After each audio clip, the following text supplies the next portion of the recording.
ഡോക്യുമെന്ററിയിൽ നെറ്റ്ഫ്ലിക്സിന് തിരിച്ചടി. പകർപ്പവകാശ നിയമം ലംഘിച്ചെന്ന് ചൂണ്ടിക്കാട്ടി നടൻ ധനുഷ് നൽകിയ ഹർജി പരിഗണിക്കരുത് എന്ന ഹർജി മദ്രാസ് ഹൈക്കോടതി തള്ളി.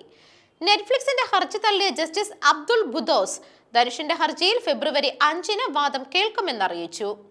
ധനുഷ് നിർമ്മിച്ച നാനും റൌഡിതാൻ എന്ന സിനിമയിലെ അണിയറ ദൃശ്യങ്ങൾ നയൻതാര ഡോക്യുമെന്ററിയിൽ ഉൾപ്പെടുത്തിയെന്നതിനെ ചോദ്യം ചെയ്ത് ധനുഷിന്റെ നിർമ്മാണ കമ്പനി വണ്ടർബാർ കമ്പനിയാണ് മദ്രാസ് ഹൈക്കോടതിയെ സമീപിച്ചത്. ധനുഷിന്റെ ഹർജിക്ക് പിന്നാലെയാണ് നെറ്റ്ഫ്ലിക്സ് കോടതിയിൽ ഹർജി സമർപ്പിക്കുന്നത്. ധനുഷിന്റെ ഹർജി മദ്രാസ് ഹൈക്കോടതി പരിഗണിക്കരുത്. നെറ്റ്ഫ്ലിക്സിന്റെ ആസ്ഥാനം മുംബൈയും ധനുഷിന്റെ കമ്പനിയുടെ ആസ്ഥാനം കാഞ്ചീപുരവുമാണ്. അതിനാൽ ഹർജി കാഞ്ചീപുരം കോടതിയോ മുംബൈയിലെ കോടതിയാണ് പരിഗണിക്കേണ്ടത് എന്നായിരുന്നു ഹർജിയിലെ വാദം. ഡോക്യുമെന്ററി പകർപ്പവകാശ നിയമത്തിന്റെ പരിധിയിൽ വരുന്നതല്ല എന്നും ഹർജിയിൽ പറയുന്നു.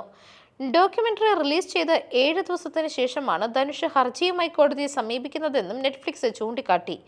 എന്നാൽ സിനിമയുടെ ചിത്രീകരണം നടത്തുന്ന സമയത്ത് കമ്പനിയുടെ ആസ്ഥാനം ചെന്നൈ ആയിരുന്നു. കൂടാതെ കരാറിൽ സിനിമയിൽ നയൻതാര ഉപയോഗിച്ചിരിക്കുന്ന വസ്ത്രങ്ങളും ഹെയർ സ്റ്റൈലും അടക്കം പകർപ്പ് അവകാശ നിയമത്തിന്റെ പരിധിയിൽ വരുമെന്ന് പറഞ്ഞിട്ടുണ്ട് എന്നും ധനുഷിന്റെ അഭിഭാഷകൻ ചൂണ്ടിക്കാട്ടി. ഈ വാദം അംഗീകരിച്ചാണ് നെറ്റ്ഫ്ലിക്സിന്റെ ഹർജി കോടതി തള്ളിയത്. News desk മെഗ്നവിഷൻ.